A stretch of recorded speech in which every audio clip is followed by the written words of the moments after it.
किसी गांव में खुशी नाम की एक अनाथ लड़की रहती थी।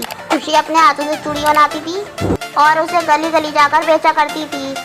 चूड़ियाँ बेचकर खुशी थोड़े बहुत पैसे कमा लेती थी, उससे अपना गुजारा करती थी। एक दिन सुबह सुबह खुशी चूड़ियाँ बेचने निकलती है। चूड़ियाँ ले लो, सुंदर सुंदर चूड़ियाँ ले लो, रंग बिरंगी चूड़ियाँ ले लो। खुशी की एक भी चूड़ी नहीं बिकती है। उदास होकर खुशी अपने घर लौट आती है और अगले दिन फिर से खुशी सुबह सुबह चूड़ी बेचने निकल जाती है। चूड़ियाँ ले लो, आओ बहन चूड़ियाँ देखो, ये चूड़ियाँ तुम्हारे हाथ पर बहुत अच्छी लगेंगी। नहीं खुशी रहने दे, मेरे पास पहले से ही बहुत चूड़ियाँ हैं, इसलिए मुझे और चूड़ियों का कुछ काम नहीं है।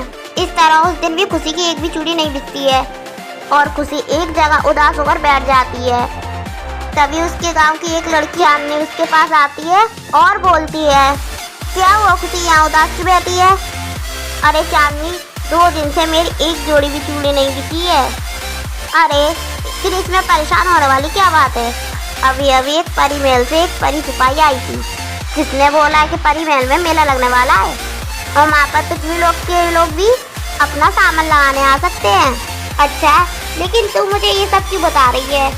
अरे तू इतनी अच्छी चूड़ी बनाती है, मैं तो कहती हूँ तू भी परी महल जा, मेले में चूड़ियों की बिक्री करियो। कोई भी परी मेरी चूड़ी खरीदे भी क्या? एक वहाँ पर कोई भी चूड़ी बेचने वाला नहीं होगा। यहाँ तक तो परियों ने कभी भी चूड़ी देखी भी नहीं होगी, जिसके वजह से वो सब लोग ये चूड़ी खरीदेंगी। वो लोग चूड़ियाँ जरूर खरीदेंगी। चांदनी की ये बात सुनकर खुशी बहुत खुश हो जाती है। हाँ तू बिल्कुल सही कह रही है, अब मैं भी परी महल के मेले में अपनी चूड़ियाँ लेकर जाऊंगी। उसके बाद अगली सुबह खुशी अपनी सारी चूड़ियाँ लेकर परी महल जाती है। परी देश की कुछ परियां खुशी के पास आती हैं और बोलती हैं, सुनो लड़की, ये तुम क्या बेच रही हो? परी जी, इसे चूड़ियाँ कहते हैं, आप इसे पहनोगी ना तो आपके हाथ पहले से भी ज्यादा सुंदर लगने लगेंगे। सच में? अच्छा लाओ मैं पहन के देखती हूँ। लीली परी खुशी की बनाई हुई चूड़ियाँ पहनती है और उसे चूड़ियाँ बहुत अच्छी लगती हैं। सच में ये चूड़ियाँ पहनने के बाद तो मेरे हाथ पहले से भी ज्यादा सुंदर लग रहे हैं। मुझे 3 जोड़ी चूड़ियाँ दे दो। खुशी लीली परी को 3 जोड़ी चूड़ियाँ दे देती है। लीली परी के साथ आई गई उसकी सहेलियाँ भी खुशी से चूड़ियाँ खरीद लेती हैं। इस तरह धीरे धीरे पूरे परी देश में ये बात फैल जाती है। तभी रानी परी खुशी के पास आती हैं और बोलती हैं, सुनो लड़की, मैंने परी महल में तुम्हारी चूड़ियों के बारे में बहुत सुना है। सच में तुम्हारी बनाई हुई चूड़ियाँ तो बहुत सुंदर हैं। लीजिए रानी परी, आप ये वाली चूड़ी पहन के देखिए। खुशी की दी हुई चूड़ियाँ पहनती है। अरे वाह, सच में ये तो बहुत ज़्यादा सुंदर लग रही हैं।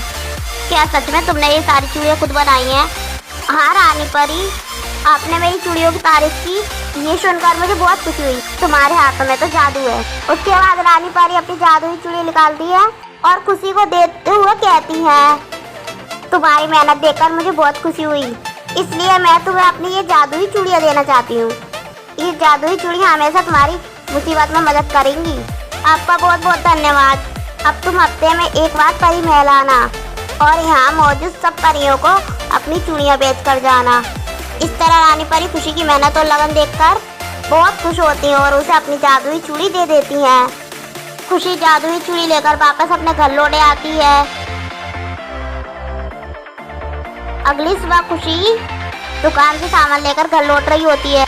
तभी उसकी गांव की कुछ लड़कियां उसका रास्ता रोकती हैं और बोलती हैं, सुन खुशी, हम सब सहेलियां पिकनिक मनाने पार्क जा रहे हैं। मैं जिसके लिए सभी लड़कियों से पैसे जमा कर रही हूँ, इसलिए अगर तुझे भी हमारे साथ पिकनिक मनाने जाना है तो कुछ पैसे दे दे।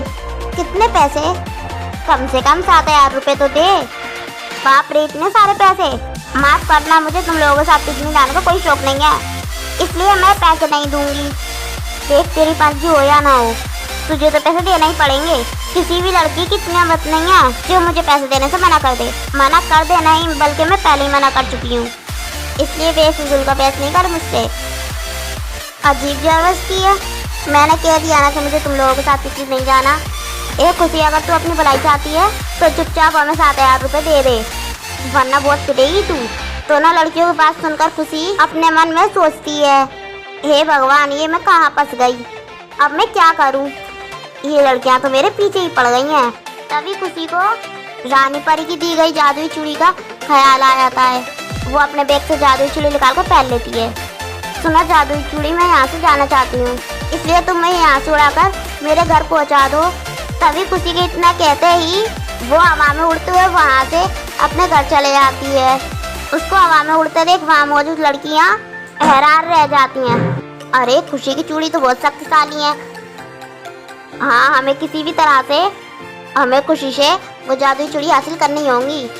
उसके बाद हम जो चाहे वो कर सकते हैं। अगले दिन खुशी कुएं से पानी भरकर घर लौट रही होती है, तभी उसके सामने महक और सोना आ खड़ी होती हैं। खुशी, हमें तेरी जादुई चूड़ियाँ चाहिए। फिर आई तुम दोनों, जैसे कि तुमने कहा और मैंने दे ही दी। देनी तो तुझे पड़ेगी। अगर तूने हमें जादुई चूड़ियाँ नहीं दी तो इस चाकू से हम तुझे जान से मार डालेंगे। दोनों लड़कियों के हाथ में चाकू देखकर खुशी घबरा जाती है।